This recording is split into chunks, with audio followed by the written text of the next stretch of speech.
প্রত্যেক সপ্তাহের মতন এ সপ্তাহেও মার্কেট নিয়ে আলোচনা করব।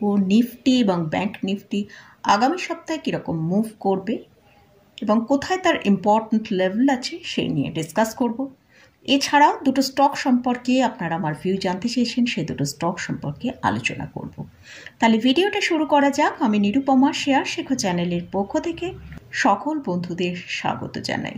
আর চ্যানেলটা যদি সাবস্ক্রাইব না করে থাকেন তাহলে অবশ্যই চ্যানেলটা সাবস্ক্রাইব করে নেবেন আর পাশে থাকা বেল আইকনটা প্রেস করে রাখবেন। আমি ভিডিও আপলোড করার সাথে সাথে আপনাদের কাছে ভিডিওটা পৌঁছে যাবে।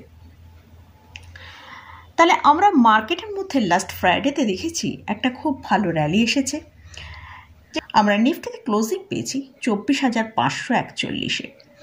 তো নিফটিকে আমরা যে মুভটা করতে দেখলাম, যে নিফটি আমি আমার আগের ভিডিওয়ে আপনাদের সাথে শেয়ার করেছিলাম যে যদি নিফটি 24,325 ওপর সাস্টেন করে চলতে পারে তাহলে কিন্তু নিফটিতে একটা বড় মুভ আসার চান্স আছে। আমরা সেরকমই লাস্ট ফ্রাইডেতে দেখলাম নিফটি কিন্তু একটা খুব ভালো মুভ করলো। প্রায় সেটা আমরা নিফটির যে মুভমেন্টটা দেখেছি, নিফটি প্রায় 400 পয়েন্টের ওপরে ক্লোজিং দিয়েছে। তো এখন আমরা দেখব নিফটির যে ইম্পর্ট্যান্ট লেভেল কোথায় আছে এবং নিফটি আগামী সপ্তাহে কীরকম মুভ করতে পারে। তা নিফটির জন্য যেটা ইম্পর্ট্যান্ট লেভেল আছে সেটা হচ্ছে 24,420 থেকে 450, অর্থাৎ 24,420 থেকে 24,450-এর মধ্যে যতক্ষণ নিফটি আছে সেক্ষেত্রে কিন্তু নিফটিতে আমরা ওপরের দিকের মুভ দেখতে পাবো, ভালো ওপরের দিকের মুভ দেখতে পাবো। আর যদি আমরা দেখি নিফটি এই তার যে ইম্পর্ট্যান্ট লেভেল 24,450 থেকে 420 এটাকে ব্রেক করে নিচের দিকে ট্রেড করতে থাকে তাহলে কিন্তু নিফটিতে একটা বড় সেলিং প্রেশার আসার সম্ভাবনা আছে। তো নিফটি এখন ট্রেড করছে 24,541-এর কাছে। তো এই যদি আমরা দেখি নিফটি 24,420 থেকে 24,450-এর কাছে ডিপ হয়ে আসে, সেখানে কিন্তু একটা খুব ভালো বাই অপরচুনিটি হবে। তো শুধু আমাদের সেখানে মেনটেন করতে হবে যে 24,450 থেকে 420 এই লেভেলটা ব্রেক করে নিচে আসছে কিনা। যদি এই লেভেলটাকে রেসপেক্ট দিয়ে নিফটি ওপরের দিকে মুভ করতে থাকে তাহলে কিন্তু আমাদের যখনই নিফটির মধ্যে ডিপ আসবে সেখানে একটা ভালো বাই অপরচুনিটি আমরা পাবো। তো সেক্ষেত্রে ওপরের দিকে নিফটি কতটা মুভ করতে পারে, ফার্স্ট যে টার্গেটটা আসছে সেটা হচ্ছে 24,650। আর নেক্সট মানে এই পুরো সপ্তাহটার জন্য বলছি যে নিফটি যদি ওপরের দিকে যে মুভটা দেখাতে পারে সেটা হচ্ছে 24,850 পর্যন্ত ওপরের দিকের মুভ নিফটি দেখাতে পারে। আর আগেই বললাম নিফটি যদি 24,420 থেকে 450 এই লেভেলটাকে সাস্টেন না করতে পারে, এই রেঞ্জটাকে যদি সাস্টেন না করে নিচের দিকে ব্রেক করে, অর্থাৎ 24,420-কে ব্রেক করে নিচের দিকে বেশ কিছুক্ষণ ট্রেড করতে থাকলো বা ক্লোজিং দেয়, সেক্ষেত্রে কিন্তু আমরা নিফটিকে একটা উইকনেস দেখতে পেতে পারি। সেক্ষেত্রে নিফটি হয়তো 24,200 থেকে 24,250 এই জায়গায় পর্যন্ত চলে আসতে পারে। তো এটা গেল নিফটি নিয়ে আলোচনা করলাম। এবার আসছি ব্যাংক নিফটি। নিফটি কিন্তু যে ধরনের একটা ভালো স্ট্রং মুভ দেখিয়েছে লাস্ট ফ্রাইডেতে, সেটা কিন্তু আমরা ব্যাংক নিফটির ভেতর মিসিং পেয়েছি। ব্যাংক নিফটির জন্য যেটা সবচেয়ে বেস্ট ইম্পর্ট্যান্ট লেভেল যেটা রয়েছে সেটা হচ্ছে যতক্ষণ না ব্যাংক নিফটি 50,900 অর্থাৎ 850 থেকে 900 এই রেঞ্জটার ওপর ট্রেড না করতে পারছে ততক্ষণ কিন্তু ব্যাংক নিফটির মধ্যে আমরা ভালো ওপরের দিকের মুভ দেখতে পাবো। তাই ব্যাংক নিফটির জন্য যেটা এখন ইম্পর্ট্যান্ট যে লেভেলটা ব্যাংক নিফটিকে পার করতে হবে সেটা হচ্ছে 50,850 থেকে 50,900। আর এই লেভেলটাকে পার করে যদি ব্যাংক নিফটির ওপরের দিকে ট্রেড করতে থাকে, ওপরের দিকে আমরা 51,800 পর্যন্ত এ সপ্তাহে আমরা দেখতে পেতে পারি। তো একটা বড় রেঞ্জে কিন্তু আগামী সপ্তাহের ব্যাংক নিফটি ট্রেড করতে পারে যদি তার ইম্পর্ট্যান্ট লেভেলের ওপরে ট্রেড করে। অর্থাৎ ইম্পর্ট্যান্ট লেভেল এখানে বলছি 50,850 থেকে 50,900 এই রেঞ্জটার ওপরে যদি ব্যাংক নিফটি ট্রেড করতে পারে তাহলেই কিন্তু আমরা ব্যাংক নিফটিতে একটা বড় আপ মুভ দেখতে পাবো। সেটা হচ্ছে 51,800 থেকে 850, এই রেঞ্জটার মধ্যে কিন্তু আমরা পৌঁছে যেতে পারি। তো এটা হলো নিফটি এবং ব্যাংক নিফটি নিয়ে আলোচনা করলাম। এবারে দুটো স্টক সম্পর্কে আপনারা আমার ভিউ জানতে চেয়েছেন, সেই দুটো স্টক সম্পর্কে ডিসকাস করছি। ফার্স্ট যে স্টকটা নিয়ে ডিসকাস করছি সেটা হচ্ছে স্ট্রাইডস ফার্মা। এই স্টকটার লাস্ট ফ্রাইডেতে আমরা 6.6% আপ মুভ দেখেছি।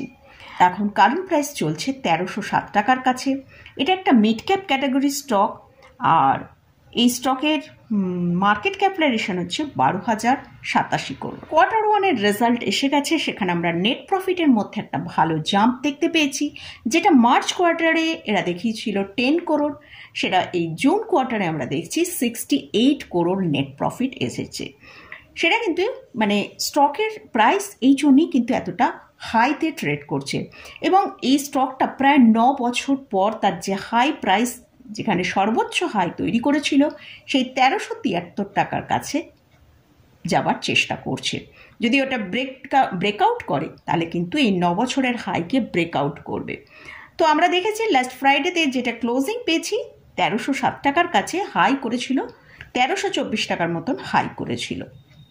তো আমাদের এটা এখন অবজার্ভ করতে হবে যে যদি স্টকটা তার যে সর্বোচ্চ হাই ছিল 1373 টাকা, তার ওপরে সাস্টেন করে ট্রেড করতে পারছে কিনা, তাহলে কিন্তু একটা ভালো মুভ আসার চান্স রয়েছে। এই স্টকে প্রোমোটারের হোল্ডিং আছে 25.86%, এফআইসদের কিন্তু একটা ভালো হোল্ডিং রয়েছে, সেটা হচ্ছে 26.71%, ডিআইসদেরও ভালো হোল্ডিং আছে 18.17%।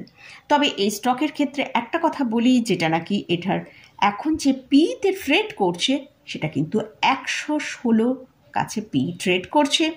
আরএসআইও অনেকটা হাইতেই ট্রেড করছে, 86-এর কাছে ট্রেড করছে। তাই আমাদেরকে যদি হোল্ডিংয়ে থাকে স্টকটা, তাহলে অবশ্যই একটা স্টপ লস মেনটেন করতে হবে, যেটা হচ্ছে 1250 টাকা স্টপ লস মেনটেন করে যদি আপনার হোল্ডিংয়ে থাকে স্টকটা হোল্ড করতে পারেন। যদি তার এই ব্রেকআউটটা দিতে পারে, 1373 টাকার উপর ব্রেকআউট দিয়ে সাস্টেন করতে পারে, তাহলে হয়তো একটা এখান থেকে আরও বেশ কিছুটা ওপরের দিকের মুভ দেখাতে পারে। তো সেই জন্যই স্টপ লস রেখে হোল্ড করতে হবে। নেক্সট যে স্টকটা নিয়ে আলোচনা করছি সেটা হচ্ছে উইপ্রো। এটা কিন্তু আমার খুবই ফেভারিট স্টক। এই স্টকে আমার যে ভিউয়ার জানিয়েছেন তিনি অনেকটা হাই প্রাইসে বাই করেছেন, তার 610 টাকায় বাই করা আছে এবং অনেক দিন ধরেই তিনি হোল্ড করছেন। তবে এই স্টকটা কিন্তু আমাদের ইন্ডিয়ার 4th লার্জেস্ট আইটি কোম্পানি, তো স্টকের ফান্ডামেন্টাল অবশ্যই ঠিকঠাক আছে। তবে রিসেন্ট আমরা দেখেছি কোয়ার্টার ওয়ানের যে রেজাল্ট এদের এসেছে, সেখানে সেলস এদের ডিক্লাইন এসছে বলে স্টকের মধ্যে কিন্তু আমরা একটা ভালো ডিপ দেখেছি, যেটা প্রায় 17% মতন ডিক্লাইন আমরা এসেছি। 580 টাকা থেকে আমরা স্টকটাকে 487 টাকার কাছে আসতে দেখেছি। তো এই স্টকটা অনেক দিন ধরেই হোল্ড করছেন, কিন্তু স্টকটা আরও হয়তো 2-3 বছর যদি আপনি হোল্ড করতে পারেন, তাহলে অবশ্যই আমার মনে হয় 700 টাকার টার্গেটে পৌঁছতে পারে। আর যদি স্টকটা আপনি অ্যাভারেজিং করতে পারেন তাহলে কিন্তু আরও ভালো হয়, কারণ যদি স্টকটাকে আমরা কোনো কারণে 450 থেকে 475 টাকার কাছে পাই, সেখানে যদি আপনার পক্ষে পসিবল হয় তাহলে অ্যাভারেজিং করতে পারেন, অ্যাভারেজিং করে হোল্ড করতে পারেন। আর না হলে আপনার যেরকম পোর্টফোলিও স্টকটা হোল্ড আছে হোল্ডে রাখুন। আগামী 2 থেকে 3 বছরের মধ্যে অবশ্যই এই স্টকের মধ্যে আমরা 700 থেকে 750 বা এরও ওপরে একটা টার্গেট দেখতে পারি। যখন আইটি সেক্টরটা আরও বেশি ভালো র্যালি বা আরও বেশি ভালো পারফরমেন্স দেখাবে, সেক্ষেত্রে কিন্তু উইপ্রোতেও আমরা ভালো র্যালি দেখতে পাবো। তাই স্টকটা একটু পেশেন্স রেখে হোল্ড করুন। আমার মনে হয় আগামী 2 থেকে 3 বছরের মধ্যে আমরা ভালো টার্গেটে পৌঁছাতে পারবো। তো মোটামুটি এই স্টকগুলো নিয়ে আলোচনা করলাম এবং ইন্ডেক্স নিয়ে আলোচনা করলাম। তো এই স্টকগুলোয় আপনারা আমার ভিউ জানতে চেয়েছেন, সেটাই শেয়ার করলাম। আর ইন্ডেক্সেও আমার কি ভিউ আগামী সপ্তাহের জন্য সেটাও শেয়ার করলাম। তো যদি স্টকে বা ইন্ডেক্সে কোথাও কোনো ট্রেড নিতে চান, অবশ্যই তার আগে ভালো করে চার্ট অ্যানালিসিস করে নিয়ে তারপরে পজিশন নেবেন। আমি স্টকে বা ইন্ডেক্সে কোথাও কোনো বাই রেকমেন্ডেশন করছি না। তো মোটামুটি আজকের মতন ভিডিওটা এখানেই শেষ করছি। ভিডিওটা যদি ভালো লাগে অবশ্যই লাইক করবেন, শেয়ার করবেন, সাবস্ক্রাইব করবেন। ধন্যবাদ।